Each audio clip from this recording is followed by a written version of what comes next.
Good morning and welcome to the Rockwell Collins fourth quarter fiscal year 2014 earnings conference call. Today's call is being recorded. For opening remarks and management introductions, I would like to turn the call over to Rockwell Collins Vice President of Investor Relations, Ryan Miller. Please go ahead, sir. Thank you, Tracy, and good morning to all of you on the call. With me on the line this morning are Rockwell Collins Chief Executive Officer and President Kelly Ortberg and Senior Vice President and Chief Financial Officer Patrick Allen. Today's call is being webcast, and you can view the slides we will be presenting today on our webcast at www.rockwellcollins.com under the Investor Relations tab. These slides include certain non-GAAP financial information and a reconciliation to the related GAAP measure. Please note today's presentation and webcast will include certain projections and statements that are forward-looking. Actual results may differ materially from those projected as a result of certain risks and uncertainties, including those detailed on slide 2 of this webcast presentation, and from time to time in the company's Securities and Exchange Commission filings. These forward-looking statements are made as of today, and the company assumes no obligation to update any forward-looking statement. With that, I'll now turn the call over to Kelly. Well, thanks, Ryan, and good morning, everyone. Well, let me start by saying how pleased I am to finish the year with such a strong quarter. It really puts a nice bow around what's been a very important and successful fiscal 2014. And our performance in the fourth quarter provides a great launching point for what I believe will be an even better 2015. During the past year, we met or exceeded our guidance ranges for sales, earnings, and cash flow, and our full-year results are right in line with the 5-year outlook that we shared as a part of our Investor Day last March.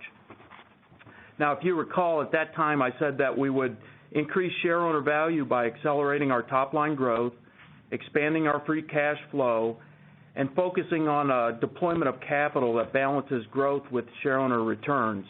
And I think you'll agree that judging from the results here today that our strategies have been pretty successful. Overall, we achieved 11% top-line growth for the year, resulting primarily from strong performance in 4 key areas.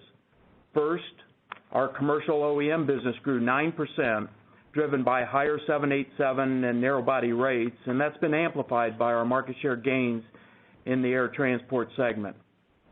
Second, our international business grew to 43% of our total revenue, and with the inclusion now of AirRink, it increased 18% from 2013 as we continue to successfully expand our global footprint across all of our segments. Third, we reshaped our government portfolio, including selling some non-core elements. Now, if you look at the continued operations for our government systems business, we declined just 2% compared to our initial guidance for the year, which indicated we'd be down by mid-single digits. And even more encouraging is that we expect this to be the last year of declines for our government business. And then fourth, we added the new segment to the company and a whole new growth platform with the acquisition of AirRink and the subsequent creation of our information management service business. And for the last 3 quarters of the year, IMS delivered strong performance with double-digit growth in the core aviation portion of the business. So overall, I give us high marks for what we did to achieve our top-line growth in 2014. And just as important is the fact that this good work is going to continue to drive additional revenue for years to come. Switching now to cash flow. We finished the year with fourth quarter cash flow of $423 million, and overall operating cash flow for 2014 increased 11% compared to our fiscal 2013. What's more, we achieved this improvement just as we expected, with incremental margin growth from commercial systems, continued strong cash performance from our government systems business, and solid and predictable cash flows from information management services. Again, as far as cash flow goes, I'd give us pretty good marks across the board. And finally, our capital deployment strategy proved effective as we were able to successfully leverage our underutilized balance sheet to finance the AirRink acquisition. And as I look at how the acquisition and integration has gone, I'd say it's exceeding our expectations and it's showing signs of being a real great use of our capital. In addition, just last month, we announced an additional $500 million in share repurchase authorization, and that should give us the flexibility to address both debt paydown and share owner return. Turning now to fiscal 2015, we're going to continue to focus on accelerating growth, expanding cash flow, and deploying our capital to support both growth and share owner return. We expect top-line growth for the company in the mid-single-digit range, driven by another year of high single-digit OEM growth led by new aircraft entries into service, most notably the A350. We also expect our overall government systems business to be flat when compared to 2014. And while flat may not seem that exciting, it's a welcome change from the declines we've experienced over the last 4 years. Now, I'm especially pleased that we're able to achieve that flat forecast even without the JTRS Manpack LRIP extension that we've been concerned about this year, which is indicative, I think, of the great job our government systems team has done managing through this difficult environment. I might also add that we had a really good close to the year in terms of orders booking for our government business that will support our fiscal 2015 sales. So it really feels like we're turning the corner in our defense business. And of course, we expect the IMS business will continue to grow at near double-digit rate, largely due to the strong demand for information management solutions in the aviation segment. Now, in terms of cash flow for fiscal year 15, we're expecting another year of substantial improvement with cash flow in the $675 to $775 million range.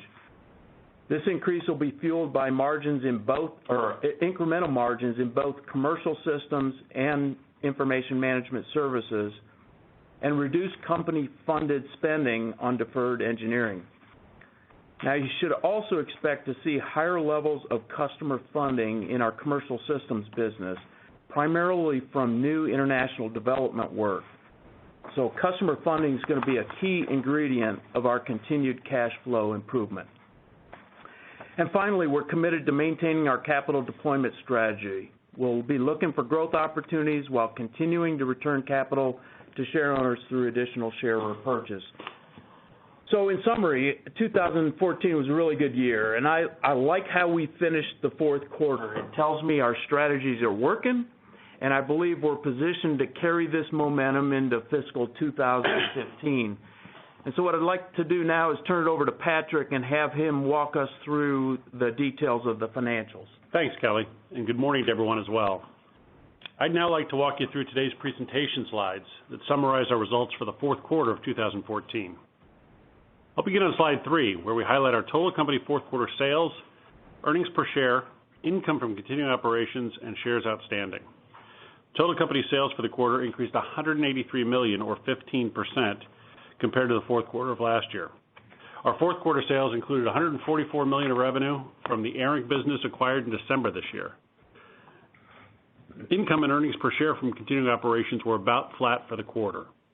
Now, adjusting for certain non-operating items, including differences in the availability of the federal R&D tax credit, service center closure and pension settlement charges, and the absence of a benefit from forfeitures for stock-based compensation in fiscal 2013, all of which are set forth in a reconciliation on slide 15 of the deck, fourth quarter earnings per share from continuing operations improved 10 cents, or 8%, over the prior year.